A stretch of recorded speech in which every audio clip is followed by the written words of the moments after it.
Richard Suggate.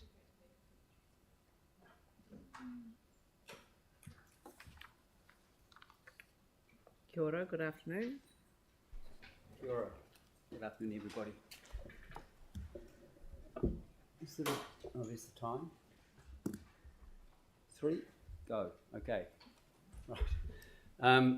I generally support the 4 goals and the 9 principles and the signs of success. However, the targets are too weak, and the urgency of implementation in the strategy does not reflect the climate emergency we are facing. Just as an overview, I comment on the implementation measures.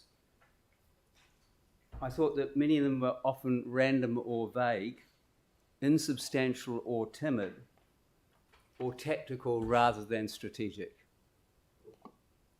Please complete the strategy in a way that assesses the risks, determines the outcomes, and has measurable and timely actions that create strategic change to match the threat that we are facing.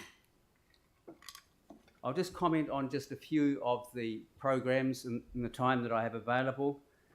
You have my submission, but I just want to reiterate, for example, on Program 5, Carbon Removal and Restoration, I completely support Indigenous planting, and there are many ways the Council can encourage it and work in partnerships, similar to the adapting and green infrastructure where the Bexley corridor regeneration work is mentioned, but it doesn't mention other areas. But it's just more than planting and includes natural regeneration and weed and pest control. And the Council can provide strong incentives to landowners to encourage this. I'll just move on to Program 7, Low Emission Transport System. Once again, I find this to be vague. The next transport next step, if you compare that with my proposed amendment, in the next step it says it will just identify options. I suggest that should be complete the Christchurch transport plan to understand pathways to reduce emissions, refine options, and implement progressive measures to achieve the level of reductions we're seeking. I hope you understand the difference. There's options and then there's actually doing something. In the last seconds, I just want to comment on the Terrace Airport. The strategy and targets should also apply to CCHL. The recent Council vote on a review of the Terrace Airport concept indicated, in my view, a lack of commitment to combating a climate emergency and is at odds with the Council's transport goals.